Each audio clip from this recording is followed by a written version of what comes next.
Assalamualaikum warahmatullahi wabarakatuh. Selamat pagi anak-anak ibu semua. Ibu berharap di pagi ini Anda semua dalam keadaan sehat walafiat.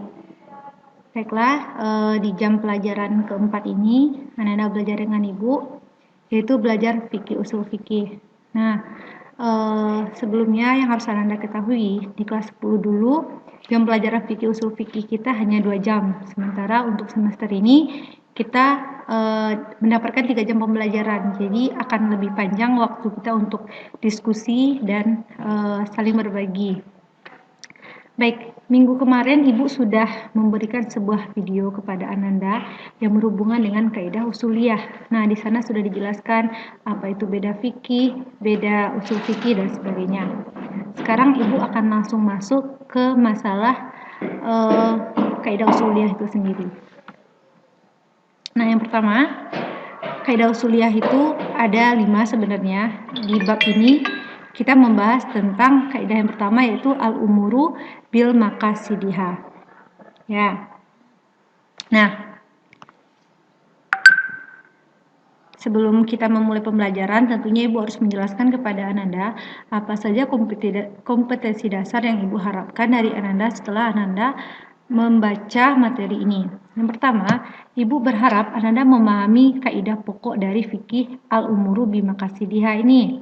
Dan yang kedua, Ananda mampu menerapkan kaidah ini dalam contoh kasus kehidupan, baik dalam ibadah maupun dalam bermuamalah. Nah, kita langsung saja ya. Sedikit pengenalan dari Ibu. Sebelumnya tadi Ibu sudah menjelaskan bahwa kaidah fikih ini ada 5. Yang pertama yang akan kita bahas hari ini yaitu al-umuru bimaqasidiha. Yang kedua al-yakinu la yazalu bisyak. Yang ketiga al-masyaqqatu tajlibut taisir. Yang keempat dararu yuzal, dan yang terakhir yaitu al-adatul mahkamah. Nah, itu adalah 5 poin yang insya Allah akan kita bahas dalam semester ini.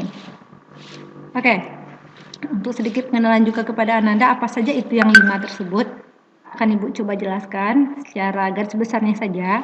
Yang pertama tentang al-umuru bimaqasidiha. Ini artinya adalah tentang segala sesuatu tersebut tergantung kepada niatnya. Itu yang dimaksud dengan al-umuru bimaqasidiha. Sedangkan yang kedua yaitu al-yakinu la yuzalu bisyak, yaitu keyakinan tidak akan digoyahkan hanya karena keraguan baru yang muncul. Dan yang ketiga, al-masyaqqatu tajlibut taisir, yaitu kesulitan akan mendatangkan kemudahan. Yang keempat, ad-dararu yuzal, artinya yaitu segala sesuatu yang berpotensi menimbulkan bahaya harus dihilangkan atau ditinggalkan. Nah, ini Bu maaf salah ketik, maksudnya dihilangkan atau ditinggalkan. Dan yang terakhir, adat mahkamah, artinya sebuah kearifan lokal atau sebuah kebiasaan, sebuah adat yang berlaku di masyarakat yang bisa menjadi hukum. Tentunya ini adalah kebiasaan atau adat atau kearifan lokal yang baik. Nah, itu dia 5 poin yang akan kita bahas dalam semester ini. Baik, yang pertama itu yang kita bahas yaitu tentang Quran Surah Al-Imran ayat 145. Wa makana li nafsin, dan barang siapa yang bernyawa antamuta, tidak akan mati mereka illa kecuali biiznillah, dengan izin Allah, kitaban yang telah ditentukan muajjalan waktunya. Jadi ini hanya pengantar. Itu Allah mengatakan bahwa setiap bernyawa itu waktu kematiannya sudah beliau tentukan. Jadi mereka tidak akan mati lebih cepat 1 detik ataupun lebih lama 1 detik dari yang telah ditentukan oleh Allah Subhanahu wa taala. Nah, ini dia yang poin kita yaitu wa may yuridu. Nah, jadi barang siapa yang menghendaki sawabat dunia, pahala di dunia, jadi nautihi, jadi dia tuh kayak dia pengennya ini hanya pahala dunia, niscaya kata Allah akan diberikan juga nautihi, maksudnya akan kami berikan kepadanya pahala dunia itu, gitu ya. Dan wa may yuridu, dan bagi orang yang mengharapkan sawabal akhirah, yaitu pahala akhirat, jadi nautihi minha, jadi juga akan diberikan oleh Allah pahala akhirat. Jadi ini yang pertama tentang niatnya. Kalau niat kita cuma untuk pengen dunia, ya kita akan mendapatkan hanya sebatas dunia. Tapi kalau kita inginnya kita melakukan sesuatu itu niatnya karena Allah, ikhlas, memang tidak mengharapkan sesuatu yang ada di dunia ini hanya untuk kebaikan akhirat, kita pengen menabung pahala, pengen menjadi orang yang baik dan sebagainya, maka kata Allah dia juga akan mendapatkan kebaikan akhirat. Nah, nanti akan kita jelaskan lebih lanjut. Nah, yang kedua dalam Quran surah An-Nisa ayat 100. Nah, ini yang ada yang Bu merahkan itu ya, coba Anda lihat yang dari awalnya. Yang dari sebelum hurufnya itu yang wa may yakhruj min baitih. Jadi barang siapa yang keluar dari rumahnya muhajirin. Nah, dia ini dengan maksud hijrahnya itu untuk apa? Ilallah wa rasulullah. Jadi kayak mereka itu keluar dari rumahnya itu niatnya untuk hijrahnya itu kepada Allah dan Rasulnya. Nah, jadi kemudian bagaimana? Kemudian ada summa yudrikhu. Kemudian dia ditimpa oleh apa? Mautu, kematian. Fakat maka sungguh fakat waqa'a telah tetap pahalanya ajruhu ya di sisi waqa'a telah tetap pahalanya itu Allah di sisi Allah. Jadi ketika dia keluar dari rumah niatnya itu untuk Allah, maka dia meninggal, maka dia pahalanya itu pahalanya itu ditempatkan di sisi Allah, seperti itu maksudnya ya. Dan ayat ketiga, wamasalul ladzina yunfikuna amwaluhum. Jadi dan perumpamaan masalu perumpamaan bagi siapa? Bagi alladzina, orang-orang yang membelanjakan yunfikuna, yang membelanjakan apanya? Hartanya. Bagaimana perumpamaannya itu? Yaitu ibtigha'ah. Kenapa? Karena mencari mardatillah, keridhaan Allah, wa tasbiyatan min anfusihim, dan untuk keteguhan jiwa mereka. Jadi yang kita garis bawah itu adalah yang ibtigha'a mardatillah. Jadi orang ini dia menyedekahkan hartanya itu untuk mencari keridhaan Allah, kayak gitu ya. Ini Ibu potong ayatnya karena Ibu ingin mengambil poin tentang niat ini. Nah, ini ayat terakhir, wa ma umiru illa liya'budullah mukhlisin. Jadi dan gini, mereka tidak disuruh kecuali untuk beribadah atau menyembah Allah dengan apa? Mukhlisina. Jadi kata-kata mukhlisina artinya memurnikan, mengikhlaskan. Jadi kita kayak meluruskan niat kita lahu. Jadi mukhlisina lahu, mereka tuh diluruskanlah baginya mereka itu apa? Ketaatan, ad-dinah, ketaatan dalam menjalankan agama yang lurus. Jadi memang Allah memerintahkan kita untuk meluruskan niat kita, kayak gitu. Nah, yang terakhir Ibu tidak ada di slide ini, Ibu cantumkan, yaitu ada hadis Rasulullah yang mengatakan apa? Innama a'malu bin niyah. Segala setiap apapun urusan kita, pekerjaan kita haruslah disertai dengan niat. Nah, itu ada beberapa dalil yang menjelaskan tentang niat ini ya. Jadi yang mengarah kepada kaidah kita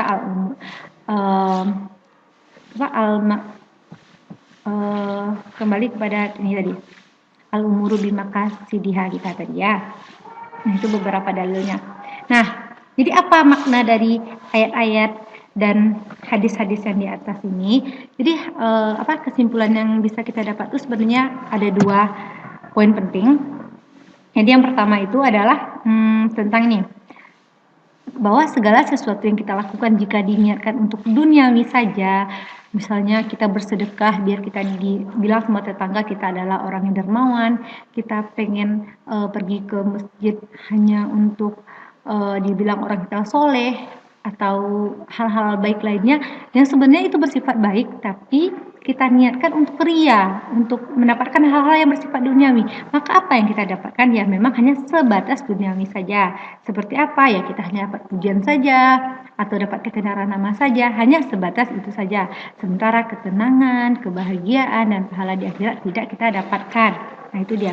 Nah, yang pertama, kebalikannya, jika sesuatu tersebut apapun yang kita kerjakan, baik itu ibadah yang mahdah maupun gairu mahdah, yang bersifat ibadah atau muamalah, kita menolong orang, kita sholat, kita puasa, kita lakukan hanya mengharapkan ridha Allah, maka yang kita dapatkan juga keridhaan Allah. Nah, seperti apakah keridhaan Allah yang kita dapatkan itu? Misalnya dengan ampunan dari Allah, kasih sayang dari Allah, dan bisa juga yang lebih dari itu semua, kita merasakan ketenangan terus-menerus, dan yang pastinya jaminan surga Allah di akhirat nanti.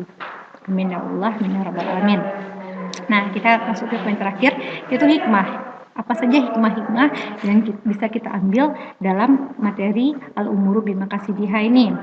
Yang pertama tentunya dari keempat ayat beserta hadis ini, maka para ulama hadis pun para ulama usul fikih pun kemudian merumuskan konsep yang bisa mengurai permasalahan umat manusia. Jadi dengan adanya dalil-dalil ini, maka terbentuklah sebuah kaidah, yaitu kaidah al-umuru bimakasidiha. Nah, kaidah ini juga merupakan hidden meaning ya. Maksudnya hidden meaning ini adalah makna yang tersembunyi dari sabda Rasulullah.